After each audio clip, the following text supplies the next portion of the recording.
The dean of a prestigious university had a secret life that may have led to his death. A tiny piece of a latex glove and some broken glass were the only clues.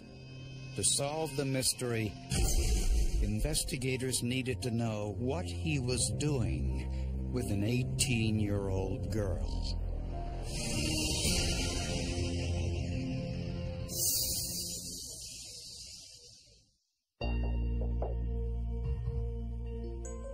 For 12 years, students and faculty at Texas Tech University could set their watches by Douglas Miller's schedule.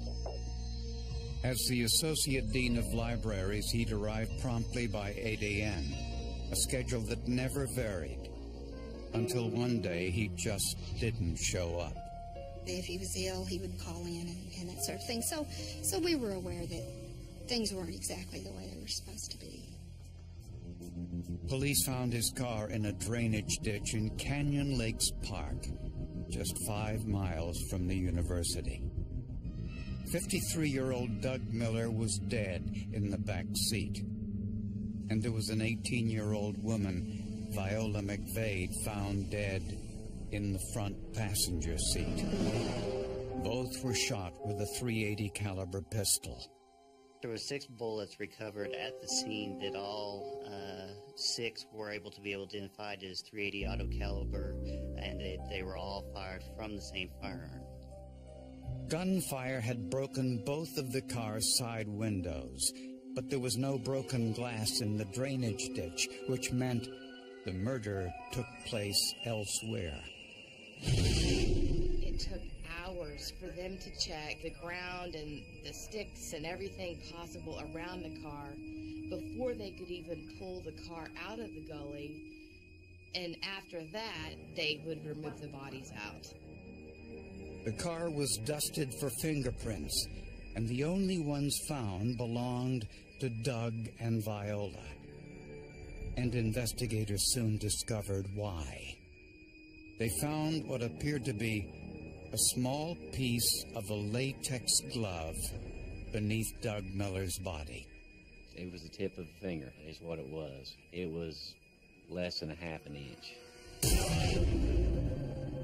If the killer was wearing rubber gloves, this was a clear indication the murders were premeditated. You wonder right away, why is a 53-year-old male in the car with an 18-year-old female? You know, what's that connection? Which, of course, we were all asking. Investigators learned that Doug Miller met Viola McVade for the first time just a few hours before the murders. A known prostitute, Teresa Williams, had introduced them. Doug Miller called Teresa Williams looking for a date, and Williams suggested her friend, Viola McVade. He would take out a young woman on the date several times and see where it would go. That it was not a situation he was asking for someone to sleep with him. Not real common, but it happens. Not that uncommon either. As far as I know, this might have been a lonely man that just enjoyed the company of these young girls. Maybe that's the naivety in me, you know, that says that.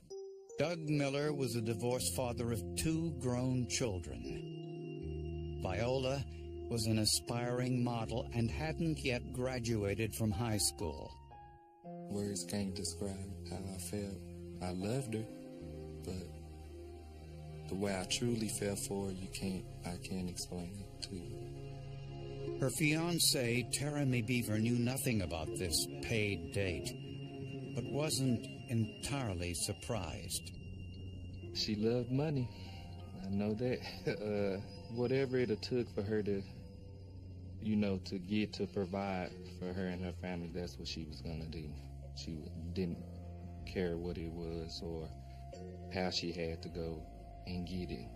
She just had that mentality. Investigators knew Beaver had nothing to do with the crime because he was in jail that night on a drug charge.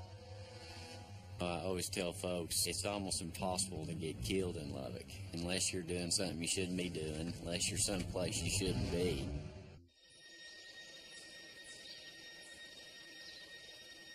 The double homicide of a college dean and a teenage girl was going to be difficult to solve since Doug Miller and Viola McVade were barely acquainted and each had different backgrounds to look into.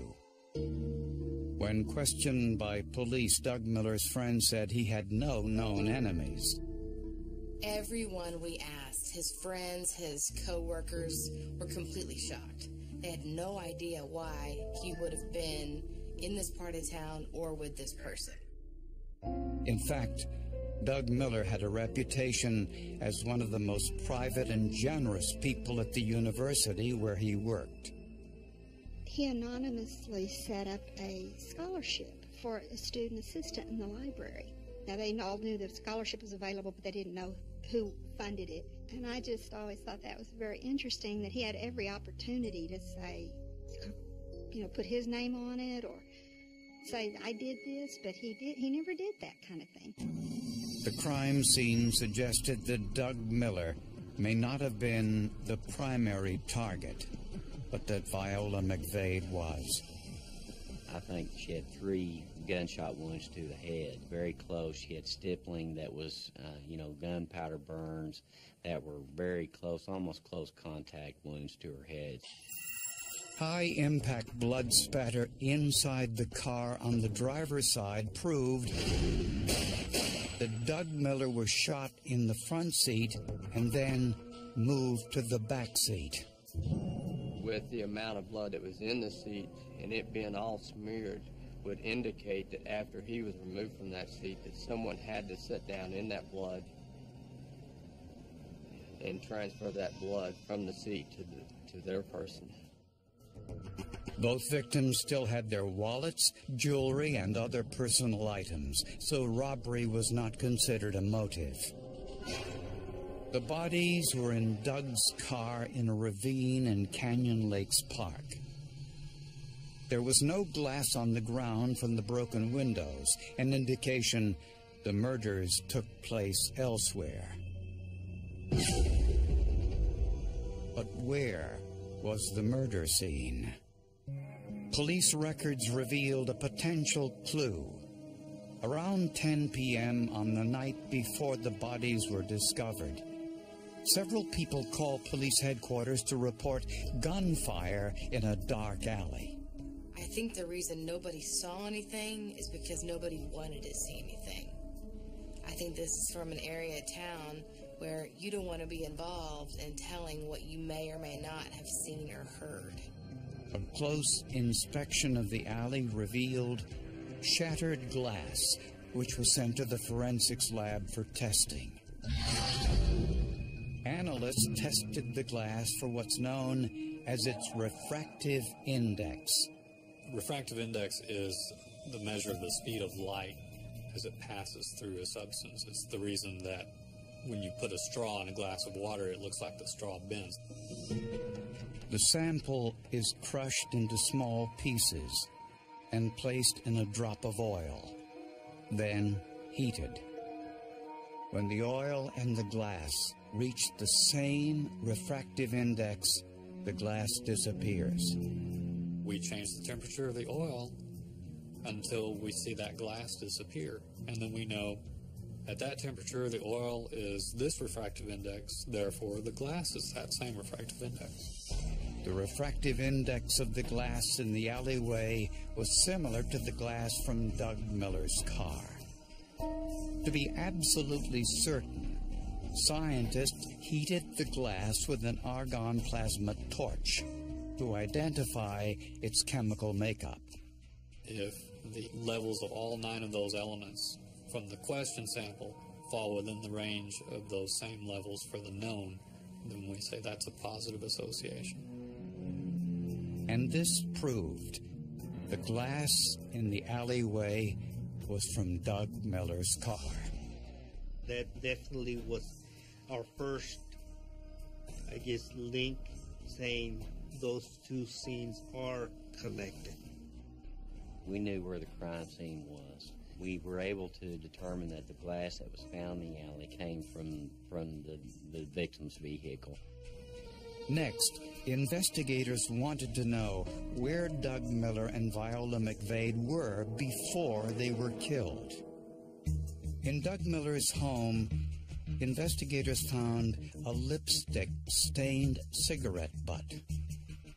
DNA testing was performed on that cigarette butt, and that was actually determined to be consistent with the DNA profile of the female victim. Next, investigators checked Doug Miller's telephone records and found something interesting. Someone, presumably Viola, used Doug Miller's phone to call her sister Liza. But Liza's boyfriend, Vaughn Ross, answered the phone. They didn't get along. They never got along, not even from the first day that they actually met. They never got along. She always said it was something about him. According to Liza McVade, she never got to speak with Viola that night. She said that Vaughn and Viola argued and that Vaughn hung up on her.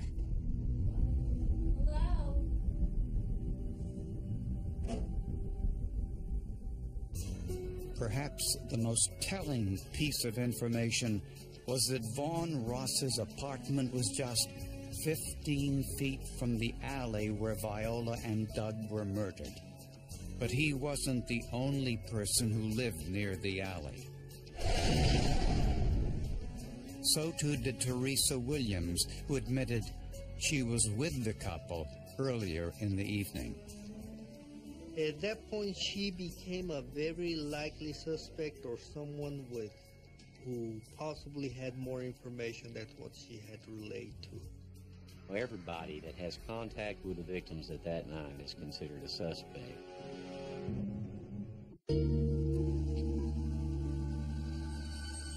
Police had a number of suspects in the double homicide of Viola McVade and Doug Miller. One was Teresa Williams, a prostitute who had introduced the two on the night of the murders. We knew what type of business that Teresa was in. We knew what type of things that everybody else in that kind of ran in the circle, did. And so, we made our own presumptions as far as that was concerned. Others included Viola's sister, Liza McVade, and her boyfriend, Vaughn Ross. Coincidentally, Ross was a master's student at Texas Tech University studying architecture, the same university where Doug Miller worked. But police found no evidence the two knew one another. When questioned by police, Vaughn Ross and Liza McVade confirmed that Viola called them about an hour before the murder. They admitted there was an argument and that Vaughn hung up on her.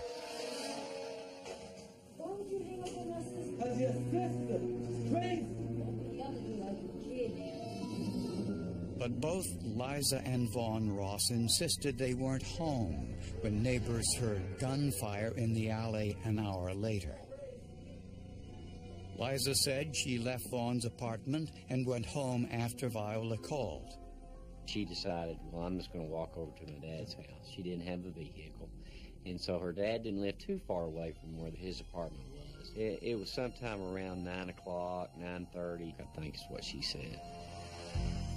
Vaughn said he too left his apartment just after Liza did to run some errands. A background check revealed some troubling information. Vaughn Ross had a history of violence.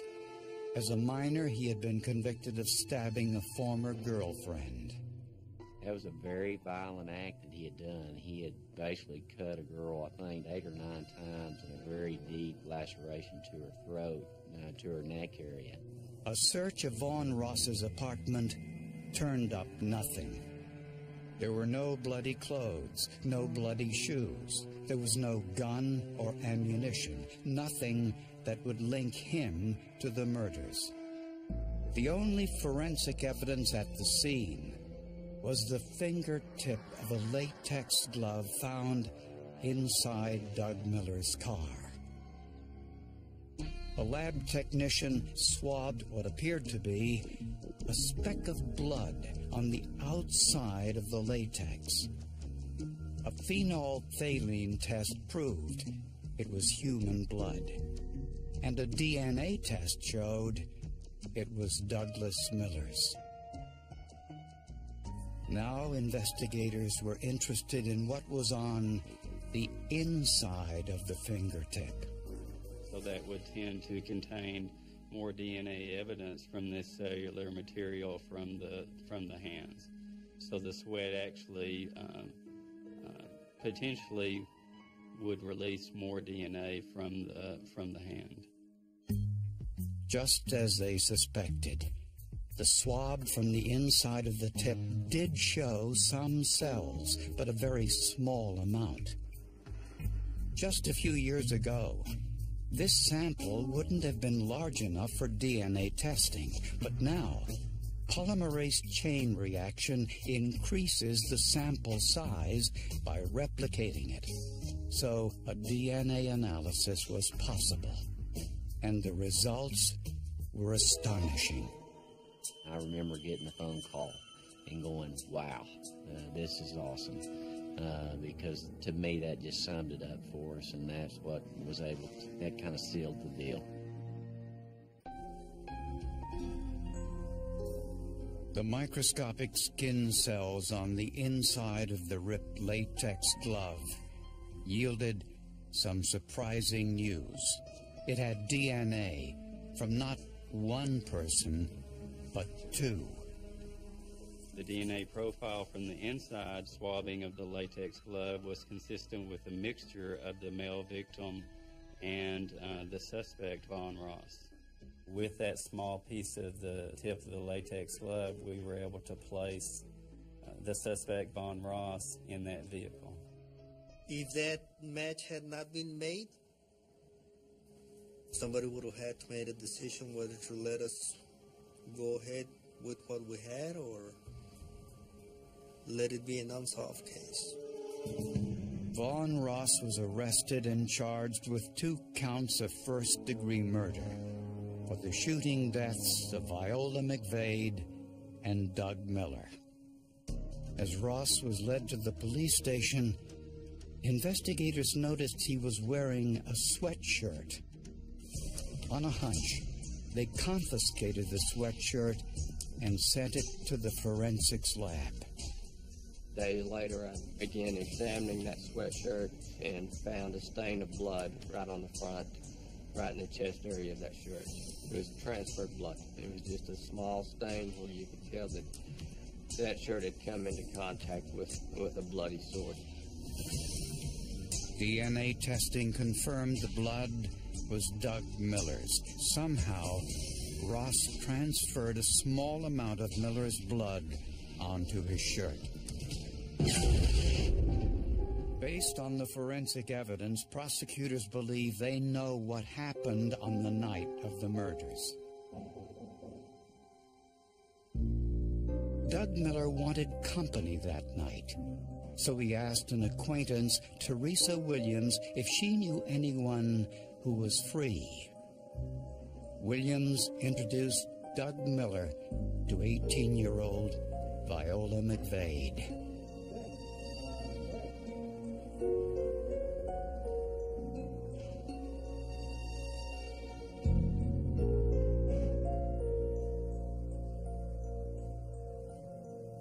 DNA testing of a cigarette butt revealed Doug and Viola spent part of that evening in Doug's home.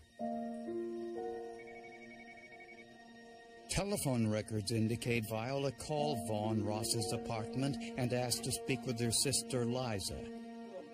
Ross refused.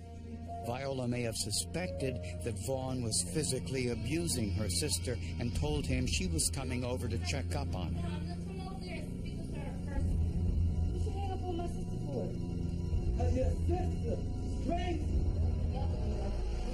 Liza left before Viola arrived. I don't think she ever thought in a million years that this was what was going to happen. I think she was just tired of him and she just left. I think clearly he did the act on his own. Prosecutors believe Ross put on a pair of latex gloves, grabbed a semi-automatic pistol, and waited for Viola to arrive. When Doug Miller drove into the alley to drop Viola off, he walked into an ambush. Ross shot Viola 3 times in her head. Then he killed Doug Miller. Glass from Miller's car fell to the street. Forensic testing proved this was the crime scene. As Ross moved Doug's body to the back seat, a tiny piece of the rubber glove ripped. Inside was enough DNA to link Vaughn Ross to the crime.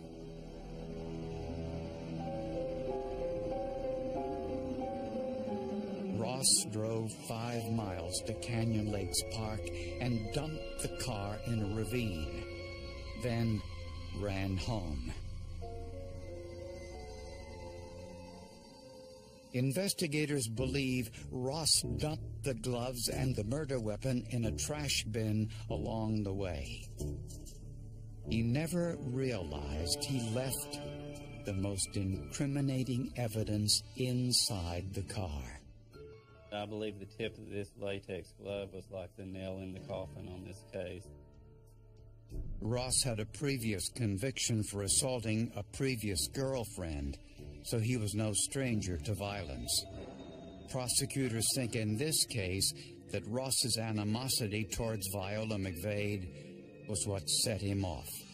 I have no doubt in my mind, sitting here in front of you today, that that's the reason that she was killed, is because of this hatred and this ongoing feud. Despite the forensic evidence, Vaughn Ross insisted he was innocent. But this telephone call, recorded in prison before the trial between Ross and his mother, clearly contradicted that. Now, you didn't do that, did you? I might have. I don't know. That's why I need to talk to a lawyer. What you know you may have? It's like I don't remember nothing. That's why I keep saying I need to talk to a lawyer. Oh, Lord. That's about as close. He just couldn't lie to his mom. You know, an innocent person just is going to say, come on, of course not, or no. But it was a long pause, and I might have. I mean, to me, that's as close a confession as you could get. After a 2-week trial, Vaughn Ross was convicted of capital murder and sentenced to death.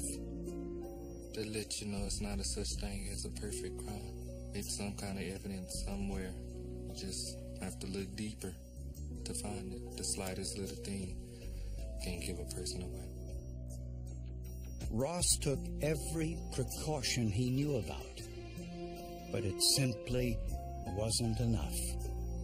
Finding the tip of the latex glove is what conclusively put him as the shooter. So without this science, I don't think he might have ever been caught. I don't know where this case would have gone without finding the tip of that glove, because there were so many people involved that didn't tell the whole truth, that you could tell were holding something back, that may have wanted to cover up for someone else. One of my favorite quotes is that when man commits a crime, God will find a witness.